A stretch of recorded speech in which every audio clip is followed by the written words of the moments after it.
we have any questions from the audience? So pretty soon, my mobile device will be, right now I carry 4 credit cards. Amex Discover is, pretty soon my phone is going to be my way of paying virtually. What else should my phone be able to do?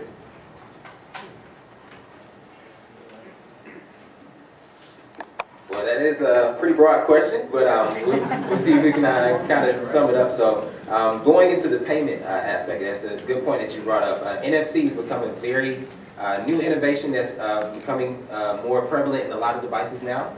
So near-field communication, of course, I'm giving acronyms. Near-field communication allows you to basically send data from a mobile device to another device in layman's terms. So say for instance for bumping 2 phones together, you can send a picture or a actual file. Or say for instance if you're actually in a retail store, there are different payment options to where instead of swiping your card or paying with cash, you can also use your phone to actually make payments. So of course that is a testy way of actually feeling like a lot of your information is out there. Of course, I know you want to make sure you're secure, but at the same time, a lot of developers are looking at making sure NFC is secure. So there are different security measures behind different aspects of platforms, one of which BitLocker is one thing that would be in a Windows Phone operating system, to where BitLocker actually does keep a lot of your files secure, and you don't have your credit card information being bumped to the next person nearby you. So there are security measures that are making sure that the new innovations are also secure, but at the same time, that's just one aspect. So NFC is one, but we got a lot of different things that are coming with new phones. You know, I was talking just this week to Jeff Bradley from AT&T, and Jeff said, why wouldn't your phone be the key to your hotel room? You're going to check into a hotel, they send you a code comes to your phone, you don't have to stop at the front desk. You walk right to your door, you hold your phone up to the key, and the door opens, right? So there's things like that that are coming. I mean, it's just a matter of time, right? You now have your phone as your boarding pass at the airport, right? And when you take a look at what's going on in Tokyo and a lot of the Far East, people use them to pay for their trains, and they use it for their passes. So your phone will be more and more central to your life going forward. I'll just add one more. I think that it's not necessarily what the phone itself necessarily can do. I think there's a lot of innovation that's going to come on the phone itself, but I think more around what it can connect to and interact with. Roger, you and I were talking about earlier about the car. The car is now becoming the next big thing of, how do we get the car to be smarter and more connected and help me with my life? And if you start looking at what you do with the phone in the car that you shouldn't be doing while you're driving, the Ford Sync has started to lead us, I think, down the path that we're going to get to, but I think there's more there that can happen. And so I would say that how the phone connects to the car and the TV and the home security system and all of those things, I really think is something that you should expect. I think we should all expect. I would like to see that happen in the next 5 years. Any other questions? Right here. Yeah, this question is for Lee, but I'd like the others to react. So Lee, what are your friends looking for, whether you're buying phones or looking at devices? Because these are the guys that are coming through and shopping the stores right now. Is it, I heard gaming, I heard music, right? Is it being connected? So tell me, what are you hearing that your friends are looking for? And I'd like the other panelists to react as well. Yeah, it's great that you did get into that. Social media has become a very, very big source, and that goes from enterprises all the way down to toddlers. So as far as the Generation Y, if you want to count, if you will, Generation Y is looking at exactly how I can show off what I'm doing with my mobile device via Twitter, via Instagram, via Facebook, different social networks that are actually out in the market now, with actually having my phone to take a picture and send via Instagram or via Twitter. How can I share that? So that's been the biggest driving force that a lot of teenagers and young adults are looking at now, to where it actually still has that cool factor, but at the same time it's still newer features beyond what the phone can do that also coincides with the social network. So that's one aspect, and mobile gaming is another good aspect as well too. So exactly how cool will I be if I have the newer gadgets at my household that my friends would want to come to my house? So, and of course, for a game system that may have been out in the market for about 5 to 10 years, 9 times out of 10, my friends would probably not want to come to my house, just being honest. But I mean, for the newer game systems that have innovative ideas and innovative features that I can actually show off, and a lot of my friends will be like, wow, that's pretty cool, man, how did you do that? That's when you get a lot of the capturing effects for a lot of the youth in this aspect now. Ian? You know, my son's 23. He doesn't tell me what he's looking for anymore. But I would definitely defer to Lee. I think music, I think gaming, I think sharing pictures, I think all of those are pretty big in that range. I would jump on the social media as well. I think that, you know, the younger generation is more into sharing, almost in an oversharing sense. Of, you know, videos, and, you know, I'm guilty of some of these things, checking into Foursquare, and Pinterest, I'm on Pinterest, Vine, you know, there's all these different things that are out there, and to be able to do things easily, I think is very important. I actually think in that same vein of, you know, what it is that the younger generation is looking at, I think they are going to be the ones that really help push and promote and support the connected wireless devices like cameras. I, for one, I'm terrible, as I've already mentioned before, about giving pictures to my parents of my children with the camera, because I have to actually go and download it and put the pictures, and then for her, I usually have to print it out and go to Shutterfly, and it's just painful. So if I could actually get a phone, a camera, like a camera, I know the camera phones are great, but they're still not quite the same. And if you get the real camera like Samsung has come out with, and I don't know if Sony is doing it yet, that is truly connected, I take some pictures at the beach, I don't have to go and download to my PC, and I send them places. I send them to Pinterest, I send them to Shutterfly, I send them to wherever, and things just happen. I think that's a big next thing. I actually like the path you're taking there. What other types of devices should be connected that aren't now? I mean, what can we get involved in? Wide open discussion. Karen? Cameras. Pretty obvious. So that's an obvious one. You know, Glenn Lurie at AT&T always loves to talk about the connected dog collar. You know, where's Fido? Fido got out. My neighbor's dog gets out all the time. And I do think there is you know, a case for that. Where did he go? You know, how prolific that's going to be, I don't know. You know, you actually have to put a leash on, you can't have to chew it off, all that kind of stuff. What else would be connected? I mean, the car I still think needs to be more connected than it is. I think it's getting there. I still think that the TVs, while they are connected to some things, are not connected enough to interact. I would still love to see, you know, we all see videos of the vision of things that are going to come. You know, you walk into a room and the temperature changes for you and the lights go on to the setting that you want, you know, all this type of stuff. So you have that connected house. I still haven't seen that vision come out, and I still think it will. It's just not there yet. You know, I think your children are getting more and more connected. Even the ones that are too young to have phones, right? I think there's an opportunity to have little wireless devices that connect to little Johnny, so that you never lose little Johnny, no matter where you are. I mean, it kind of goes beyond the imagination sometimes to think about where this will go next. As radios get smaller, as batteries get better, radios will end up on more and more things, devices, places, people, you name it. And I think we did, Roger, you did mention in the very beginning before we started that a lot of the movies and media that we actually see actually has driven a lot of the innovators to actually make something that's very new. So of course, like your Total Recall movies, your Matrix Evolutions or Revolutions movies, the movies that actually show things that honestly send your mind through an entire new aspect of scientific, sci-fi aspects that honestly would be an idealistic house. Like you walk into a house like Karen mentioned, and the temperature changes, your TV automatically cuts on, and the pictures that you just took on your phone as you walk into the house are automatically sent to all your family members. So a lot of those features are still in the works. Of course, I would like to see the home security become a lot stronger as connectivity for mobile devices, to where if you're 300 to 3,000 miles away from your household, and someone breaks into your house, you'll be able to actually have surveillance of exactly what happened in your household. Because of course, a police call would help to a certain extent, but they're only going to be telling you what everything is missing. So I mean, by that point, there's not too much you can do at that point. So I mean, to actually have a lot more surveillance behind the connectivity, to actually see from a tablet or a mobile phone or a computer exactly what's going on in the household, I think that would probably be the biggest one for me. Question from the audience? Yes, please. But my question is, are you familiar with Iridium, the satellite system that was put in place in the brick?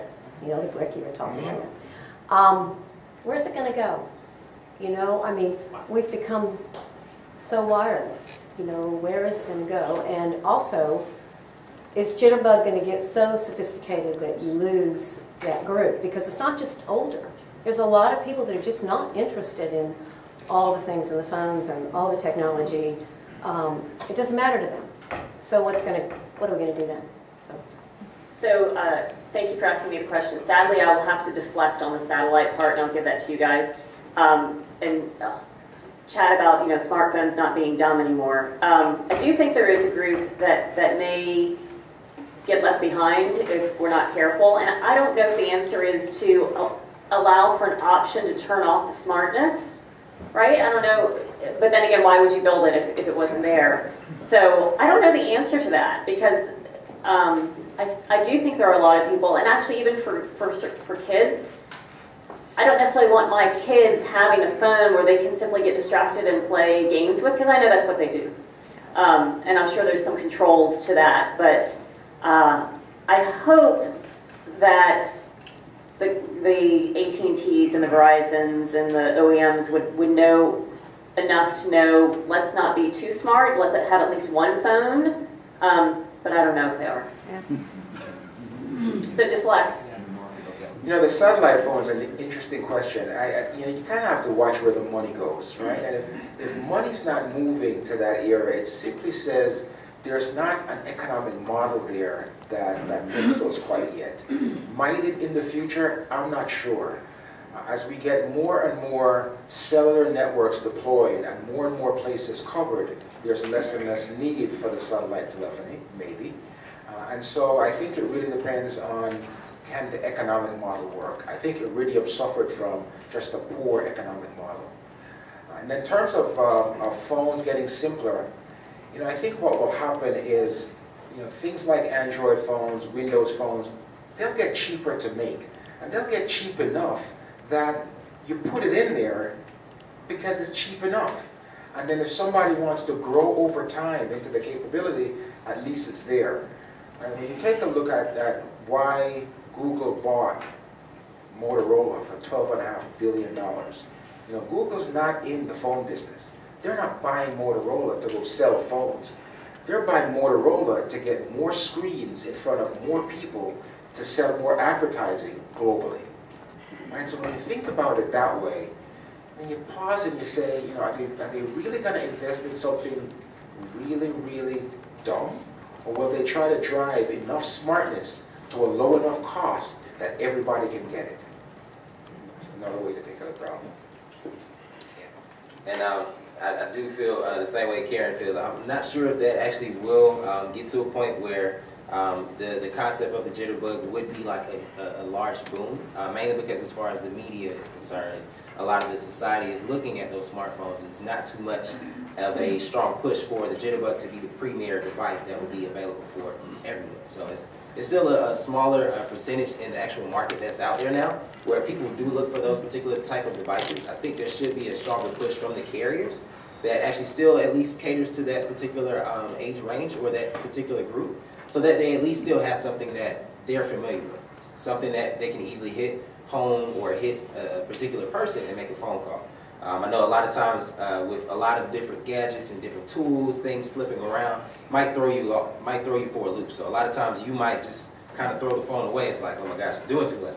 So I mean, a lot of times that still is the learning curve that still comes into like different services that a lot of OEMs and different brick and mortar stores actually have as far as training is concerned. So that's where they can still come in, feel a little bit more rewarded to know that they can sit down with someone one-on-one and actually have those questions that they may feel uncomfortable to ask their friends or their family members, they can actually ask someone at an actual store, hey, I don't know how to use this, help me out. Once again, you know, I'm looking at you and I'm thinking, you know, we need to get into the heads of these young guys, right? Who know where the market is. So my question is about, you said we want to look cool, we want to be cool, and we want to display everything that we're doing on Facebook, on Twitter, on Pinstripe, and Pinmap, whatever, right? I don't even know those things. But the question I have for you is, what is going in your mind in terms of privacy, right? What is your perception of privacy, you know, and as in this stage and going forward? And I would love to hear, you know, the other panelists' thoughts on that as well. You know, where do you know, any thoughts? You know, I just want to hear you guys out. Yeah. So I will speak, I guess, on behalf of the youth, because I know that is a pretty big, broad thing to mention. But I think the youth actually are losing the privacy factor. So with a lot of the social networks leaving it wide open for a lot of posts or pictures or videos, things of that nature, the privacy is, the concept of privacy is starting to become misconstrued, because technically they would feel they're private because they set their Twitter page private. But that's not the case, because you're still posting things that are public. I mean, if someone actually is with you. So that is a very testy situation as far as how you can actually still get to our generation when they're already going to post it anyway. They're going to actually share something that actually has a network that allows them to let their voice be heard, or let the things that they've just eaten or watched on TV be posted. So as far as the privacy factor, I think there are different measures in the devices now that allow certain things to be limited, but I think that might need to be pushed more. So if I'm answering your question correctly. Okay. What I'm looking for is the perception of youth about privacy. I understand they don't get it. Yeah. Right? But do you even care about it now that you get it? That's what I'm going. I do, because I've of course personally I've seen friends that have been internet bullied, or they've been abused verbally across the web, to where things that you shouldn't say are being said. So I mean, of course, there are limitations on certain things that are explicitly said that could have you banned from certain websites or banned from certain networks. But at the same time, I think that concept should be a lot stronger, to where there should be some education into that. Because with that miseducation on what you should say and what you should not say, it's just going to get even worse. Because a lot of things, especially in schools now, they're being bullied, and it's not actually face-to-face. These things are happening across a mobile phone that they have in their pocket, and their parents don't know because it's their personal phone. Of course, parents do actually want to make sure they know exactly what's going on with their children, but at the same time, certain things that they may not show you sometimes have affected them. So that privacy is becoming very far-fetched and being stretched to the point to now that there should be some type of constriction on it. I really think so. If I could just make one comment, it's changed for parents, the ground rules that you've got to teach your kids about. Right? I mean, I've got, as I said, a son that's 23, a daughter that's 20, and we're probably in the first generation of kids where we had to sit them down and say, anything you send in email, anything you post on the internet is there forever. Right? You have digitized something that you have created, and it is out there forever. Be thoughtful and be careful about what you post, what you send, and what you say, because it doesn't go away, and it can be shared with the world. And so those are ground rules that my parents never had to teach me, right? And that we now have to teach our kids, right? Because what you're hearing from Lee is that education is so important. I have two specific data points for you. One is from a neighbor's son who is 17, and one from a group of college kids who I was talking to. They were 20. The first one, the neighborhood son, is he's a very focused individual on going to college, you know, having a successful career path. You know, he's a very studious, responsible kid. And he actually tells me and his mom that he goes to parties, and people do, you know, when you're 16, 17, do stupid things. And he literally will go to some of his friends' phones and start deleting stuff for them because he says, you do not want this out there. And he's very careful with his, and he is actually trying to teach his friends to be more careful. Now, I don't know if that's the norm or if he's just such a very, responsible guy that that's what's going on, but he does care and he gets it. The second point is to a group of college kids. They get it. They didn't used to care, but now they're starting to care because they're getting scared, because they're seeing and hearing and reading about kids who graduate from college, trying to get a job, which is hard enough as it is, and the recruiters or employers are going to their Twitter page and going to their Facebook page and going to places, and they're like, oh, you mean they're going to go check me out? I'm like, yeah. They're going to go to LinkedIn. They're going to go everywhere. They're just going to Google you and see what comes up. And they're like, oh. So, yeah, they, once it gets to their part where, it affects them personally in a negative way, they care. But at some point, you wonder at what point that clicks for them. Yeah. So the question is, the camera manufacturers, the point-and-shoot cameras, they came up with 12 option profiles. You're taking a portrait mode or taking a long shot or a macro mode. Maybe with the smartness of the OS devices, the OS, you can come up with maybe 10 different profiles. I just want a simple profile, profile 0. So it's a smart device, but it could be a profile 0. So you can just choose profile 1 through 10. As a parent with the two teenage kids, you want to put them on a profile 4 when there is 5 to 7 in the evening. So no receiving. So there are ways to control. It is a smart device from a hardware perspective, but it can be controlled to the level of complexity based on the operating system. I don't know if that's possible or not. Okay, and just to make sure on the clarification of the question is more or less on the camera focus, correct? No, camera being an example. Okay. Now, can you put the smartness in the software so that you can choose any profile, right? I just want to be a simple profile. Well, I can say that a lot of the devices now do have that default, which typically would have like an autofocus, or just for a camera example, it would have your autofocus where it adjusts based off of the lighting, indoor or outdoor, how the picture is being taken. So that typically would be like the simpler way of doing it. But if you're coming from a photographer's side and you have like different macro modes or different actual ISO adjustments, some people know about that, as far as like different measures as far as exactly how the picture would be taken, then you actually have your more extensive end. So of course, for anyone that would pick up a phone, having a camera shutter button would be like the most important thing.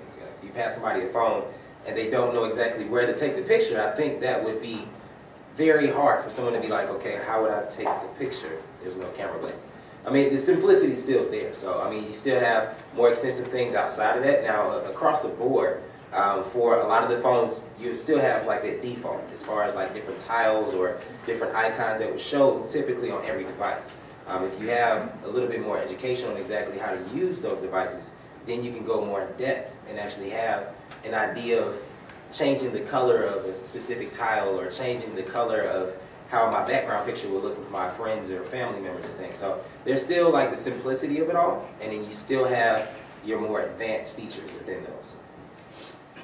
If I answered your question, is that okay? Okay. So I wanted to touch on your point of what we can learn from kids and how kids kind of play into this whole thing. So one thing, again, I talked to Roger about earlier is, and I kind of joke about it, but I'm actually very serious, is that if you look at what the iPhone and the iPad have done in terms of simplicity, I personally think that Steve Jobs or his people said, give me groupings of 4 to 7-year-olds. And I think that was their focus group. Because if you look at, and again, I'll use a personal experience, my 4-year-old, when my husband got the first iPhone, my 4-year-old figured stuff out. And my husband's like, show me how you did that. They don't know what they're doing, right? And I think what's happening in the trick here, this was in a TED Talk that I saw recently, is we don't need people to become more technical. We need devices to become more human. And so it has to do with being intuitive, where it's just easy and simple to go, well, of course I would just kind of spread my fingers and things get bigger. More natural, yeah. Yes, more natural.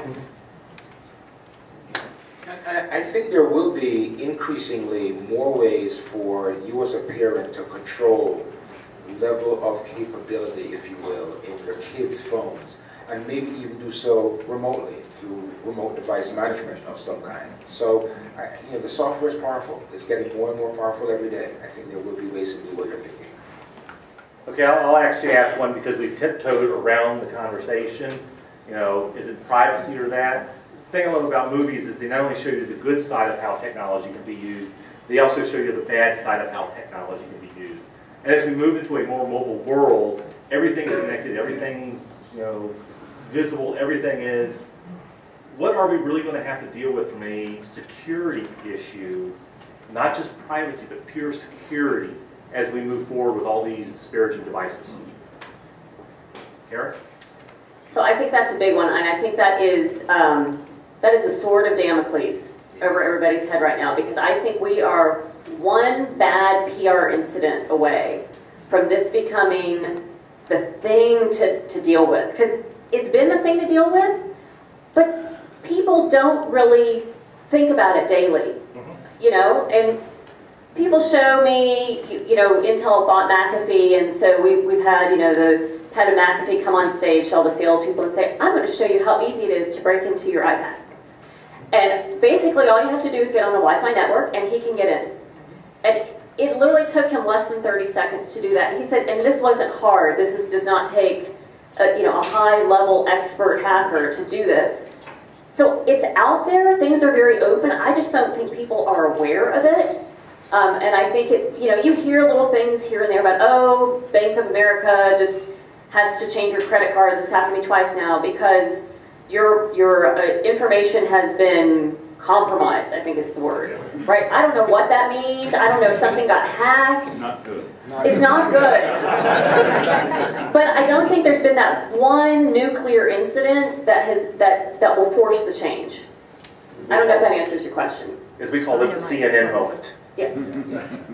You did start good. Yeah, I think Karen's absolutely right. I think even with Windows 8, I think with Android, I think with all of these open OSs, we are a step away. I think there is a huge business here in phone software security. So if you want to invest in some company today, find a good phone software security company because they will make a ton of money. If anything, that does scare me as well too. So I mean, of course, for cloud storage and a lot of different things that you would have on any device at this point, it doesn't even matter if it's a desktop computer at this point. It doesn't even necessarily have to mobilely move throughout the world. These things are actually throughout any aspect now. So operating systems to different mobile platforms, a lot of these things are actually becoming a lot more open. And not necessarily saying open that it's easy to get into your access or easy to get into your device, but at the same time, the security measures behind those operating systems and those platforms, the different security measures as far as Security Essentials, McAfee, or any different developer that is actually behind the closed doors to make sure your devices are secure, need to get stronger. They need to. Because at this point, with a lot of breachments, and we'll actually just use that as an example that a lot of conglomerate companies are actually getting now to where hackers are getting into Fortune 500 companies. And it scares me because I'm just an individual and somebody could break into my stuff. And I mean, they're breaking into someone that actually is the CEO of a company. So the security measures, like we actually did mention, is the fact that you do need to make sure you invest in a very good security software company because they are the force driving behind these platforms succeeding. And at the same time, it could be one step away from these things failing. So we do need to make sure that at this point, security is going to be the biggest force that would drive behind these new operating systems as well. And I would just make one last comment on that, is because I don't think we can rely on consumers to do that on their own, and I don't think the likes of AT&T and Verizon can rely on them to protect their network. So they're going to have to start doing some security measures in the network on their side, which they obviously already are, to stop that tunnel from going through to them. Thank you very much, everybody.